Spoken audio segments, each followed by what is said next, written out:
प्रतिरोधों के सम्मान की प्रतिध्वनि है प्रजातंत्र। प्रजातंत्र पद का प्रयोग आज जिस राजनीतिक अवधारणा के लिए किया जाता है, उस अवधारणा का मूल स्रोत यूनान ग्रीस है और वहाँ उसके लिए प्रचलित पद था डेमोक्रेसी, जिसका अर्थ होता है डेमो अर्थात जनता द्वारा शासन। यहाँ जनता से अभिप्राय है किसी देश या क्षेत्र अथवा कबीले की संपूर्ण जनसंख्या, विशेषकर वयस्क जनसंख्या। संपूर्ण जनसंख्या एक तरह से व्यक्तिगत इकाइयों का एक संस्थागत रूप ग्रहण करती है, अर्थात प्रजातंत्र में हर एक प्रजा एक प्रशासनिक इकाई के रूप में स्वीकृत होती है। यह सर्वविदित तथ्य है कि कोई भी दो व्यक्ति कभी भी प्राकृतिक या भौतिक रूप से एक नहीं हो सकते, क्योंकि शारीरिक बनावट एवं मानसिकता की भिन्नता के साथ साथ सबकी ज़रूरतें एवं आकांक्षाएं भी भिन्न भिन्न होती है। स्वाभाविक रूप से उनके दृष्टिकोण, धारणा, विश्वास एवं व्यवहार समान नहीं होते, परंतु फिर भी जनता का एवं जनता के द्वारा शासन का सिद्धांत एवं व्यवहार सर्वत्र दृष्टिगत होता है। व्यावहारिक रूप में जनता से हमारा अभिप्राय होता है बहुसंख्यक जनता। ऐसे में प्रजातंत्र में बहुसंख्यक जो निर्णय लेता है, सारी जनसंख्या उसका अनुपालन करती है, परंतु इसका अर्थ यह कदापि नहीं होता कि बहुसंख्यक जो चाहे अल्पसंख्यक पर लाद दें, बल्कि प्रजातंत्र का मुख्य उद्देश्य अल्पसंख्यकों के लिए संरचनात्मक व्यवस्था कर उनके सहयोग से राजनीतिक व्यवस्था को पूर्ण प्रभावोत्पादक बनाना होता है। अल्पसंख्यकों की भावना एवं विश्वास का आदर प्रजातांत्रिक मूल्यों का एक मुख्य बिंदु है। वैसे इसके सैद्धांतिक एवं व्यवहारिक पहलुओं में मतांतरण की पर्याप्त संभावनाएं होती है। प्रतिरोध को हमेशा निषेधात्मक रूप में नहीं लेना चाहिए, अपितु यह वर्तमान व्यवस्था, संस्थाओं या प्रणालियों के बेहतर विकल्प सुझाने एवं उपलब्ध कराने में महत्वपूर्ण भूमिका भी निभाता है। पूर्व सोवियत संघ के भूतपूर्व राष्ट्रपति बोरिस येल्त्सिन के विचार एक समय सोवियत संघ के प्रभावी एवं मजबूत समाजवादी तंत्र से अपने मतभेद के कारण ही प्रकाश में आए और फिर बेहतर विकल्प के रूप में स्वीकृत भी किए गए। किसी भी स्वस्थ एवं क्रियाशील प्रजातंत्र में अल्पसंख्यकों की भावना का पूरा ध्यान रखा जाता है, भले ही निर्णय लेने वाले बहुसंख्यक हों। विवाद एवं बहस न सिर्फ वातावरण में ताजगी पैदा करती है, अपितु समझौते की स्थिति भी लाने में सहायक होते हैं। यदि असहमतियों के सकारात्मक पहलुओं का दमन किया जाता है तो इसका परिणाम असंतोष एवं क्रोध के रूप में सामने आता है और इससे कभी कभी स्थापित व्यवस्था के खिलाफ विद्रोह की स्थिति भी पैदा हो जाती है। अंततः क्रांति भी हो सकती है, जिसके अंतर्गत बड़े पैमाने पर हिंसा, खून खराबा और विध्वंस कुछ भी हो सकता है। इसलिए असहमतियों के प्रति पूर्ण सहानुभूति आवश्यक है, जो कि प्रजातांत्रिक मूल्यों के व्यापक हित में भी है। वैसे किसी भी चीज़ की अति बुरी होती है और यही बात प्रतिरोधों के साथ भी है, चाहे वह प्रजातंत्र के प्रति हो या किसी अन्य व्यवस्था के प्रति। ऐसे में हमेशा से विरोध की सीमा निर्धारित करने की वकालत की गई है, जो उचित भी है। प्रजातंत्र में नागरिक कई प्रकार की स्वतंत्रताओं का उपभोग करते हैं, जिनमें अर्थोपार्जन, राजनीतिक, धार्मिक आदि किसी भी प्रकार की आस्था, अभिव्यक्ति, संगठन आदि की स्वतंत्रताएं प्रमुख हैं। परंतु इस प्रकार की व्यक्तिगत अथवा वर्गगत स्वतंत्रताओं का यह अर्थ नहीं है कि इसका प्रयोग दूसरे के व्यक्तिगत अथवा सामूहिक हितों या सामाजिक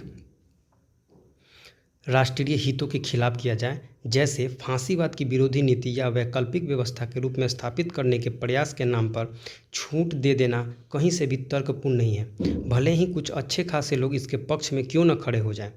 ऐसी असहमतियां अपना मानवीय धरातल ही खो चुकी होती है, क्योंकि प्रजातंत्र जनता के लिए है और इसलिए जो भी चीज़ जनता के हित के खिलाफ चली जाएगी, उसका प्रजातांत्रिक आधार भी ही समाप्त हो जाएगा और तब उस पर किसी भी प्रकार का विचार अनावश्यक समझा जाएगा। प्रजातंत्र के दुखद पहलुओं में जो एक सबसे महत्वपूर्ण पहलू है कि जो लोग प्रजातांत्रिक व्यवस्था की सुविधाओं का उपभोग सबसे ज़्यादा करते हैं, वे ही अपने हितों के विरुद्ध कुछ भी होने पर व्यवस्था के प्रति सबसे अधिक विरोध विरोधी स्वर भी उठाने लगते हैं। राजनीतिक क्षेत्र में प्रतिरोधों के दो स्तर दिखाई पड़ते हैं, अंतर्दलीय और अंतःदलीय। अंतर्दलीय असहमतियों में मुख्य बात होती है कि यद्यपि दल के सभी सदस्य दलीय सिद्धांतों एवं अनुशासन के प्रति पूर्ण आस्था रखते हैं, तथापि दल के किसी विशेष सदस्य या गुट को किसी विशेष दलगत निर्णय या नेतृत्व के प्रति आपत्ति होती है। इस विरोध का यथोचित समाधान या सम्मान नेतृत्व को ही करना पड़ता है, अन्यथा जनता में उसकी छवि स्वेच्छाचारी की हो जाएगी। इसके साथ ही यहाँ असहमति रखने वाले में से यह भी उपेक्षा की जाती है कि वह अपनी आपत्तियां दल के मंच पर ही उठाएं, बाहर नहीं, अन्यथा दल की साख खराब होगी और दलीय अनुशासन भंग होगा। इसी प्रकार प्रजातंत्र में विभिन्न एवं विरोधी विचारधाराओं वाले राजनीतिक दलों के गठन एवं उनकी सक्रियता की अनुमति है। यदि मजबूत दल कमज़ोर दल को दबाने लगे तो एक समय ऐसा आएगा जब एक दलीय व्यवस्था की स्थिति आ जाएगी और साथ ही तानाशाही भी पैदा हो जाएगी। भारत में जब किसी राजनीतिक दल ने असहमतियों की उपेक्षा की है, विरोधियों पर ध्यान नहीं दिया, चाहे वह अंतर्दलीय हो या अंतःदलीय, वह दल या तो स्वयं टूट कर बिखर गया या जनता ने उसे उखाड़ फेंका है। कांग्रेस पार्टी में जो कई बार विभाजन हुए, 1969, 1977, 1995, 1999, उनका एकमात्र कारण नेतृत्व का स्वेच्छाचारी हो जाना और असहमतियों के प्रति ध्यान न देना था। Bharatiya Janata party, communist party एवं अन्य राष्ट्रीय एवं क्षेत्रीय दलों के विरोधी विचारों एवं लक्ष्यों के बावजूद अस्तित्व में बने रहना इस बात का प्रमाण है कि भारतीय प्रजातंत्र में प्रतिरोधों के प्रति स्वस्थ एवं सम्मानजनक दृष्टिकोण पर्याप्त मात्रा में है। प्रजातंत्र में नागरिकों को आजीविका के लिए व्यवसाय एवं अर्थोपार्जन की आज़ादी है और इसके परिणाम स्वरूप कई प्रकार के व्यवसाय यहाँ प्रचलित हैं। यहाँ भी ढांचागत आर्थिक नीति को लेकर कई प्रकार के मतांतरण हो सकते हैं। उदाहरण के तौर पर कुछ उदारीकरण का पक्ष ले सकते हैं तो कुछ मिश्रित अर्थव्यवस्था अथवा पूंजीवादी अर्थव्यवस्था का पक्ष ले सकते हैं, जबकि अन्य राष्ट्रीयकरण और समाजवादी दृष्टिकोण के पक्षधर हो सकते हैं। कम से कम सभी प्रकार के सुझाव एवं परस्पर विरोधी अपेक्षाओं को सुनना और उन पर विचार करना तो सरकार से अपेक्षित होता ही है, भले ही वह उन्हें लागू करने की स्थिति में हो या ना हो। यह विरोधी मतवादों के प्रति सम्मान प्रकट करना ही होता है। जब कोई मंत्री या कार्यालयीय प्रवक्ता नीतिगत स्पष्टीकरण देता है अथवा सुझावों के मद्देनज़र कोई आश्वासन देता है या नीतिगत परिवर्तन की घोषणा करता है। प्रजातांत्रिक समाज में कोई वर्ग या समूह अपनी संरचना एवं स्वरूप में बहुसंख्यक से भिन्न हो सकता है, परंतु इस कारण बहुसंख्यक को अल्पसंख्यक की उस स्थिति में परिवर्तन आदि के लिए हस्तक्षेप का कोई अधिकार नहीं प्राप्त हो जाता। जैसा कि मनुष्य की प्रकृति है, भिन्न भिन्न पृष्ठभूमियों का मानव समूह अपने तरीकों से और अपने मूल्यों के साथ रहना चाहता है और उसमें वह अपने को सुविधाजनक स्थिति में पाता है। ऐसे में किसी तथाकथित समतामूलक समाज की व्यवस्था के प्रयास के अंतर्गत उनकी जीवन शैली में हस्तक्षेप कहीं से भी विधिसम्मत नहीं होगा। क्या केरल या पूर्वोत्तर क्षेत्र में कुछ मातृसत्तात्मक सामाजिक समूहों पर प्रतिसत्तात्मक बनने के लिए दबाव डालना उचित होगा, सिर्फ इस आधार पर कि उनकी व्यवस्था मुख्य धारा के अनुरूप नहीं है? प्रजातंत्र का महत्व ही क्या रह जाएगा यदि कोई एक सामाजिक समूह अपनी सामाजिक मान्यताएं दूसरे समूह पर लादने की कोशिश करेगा। हमारे यहाँ तो प्रजातंत्र का आधारभूत सिद्धांत है, जियो और जीने दो। विश्व के लगभग हर भाग में सांस्कृतिक विविधता की स्थिति है और भारत भी इसका अपवाद नहीं है। भारत में धार्मिक मान्यता, रीति रिवाज, पहनावे, खान पान, भाषा, नृत्य आदि अनेक चीज़ें में पर्याप्त विविधताएं हैं। कुछ विशेष क्षेत्रों की संस्कृति अन्य क्षेत्रों के लोगों के लिए अद्भुत या विचित्र अथवा हास्यास्पद भी हो सकती है, परंतु इस कारण किसी प्रकार का उपहास प्रजातांत्रिक मूल्यों का अपमान होगा। नागालैंड और मेघालय के नागाओं और जयंतियों को अपनी संस्कृति से उतना ही या संभवतः अधिक लगाव है जितना शेष भारत के बहुसंख्यक भारतीयों को अपनी संस्कृति से।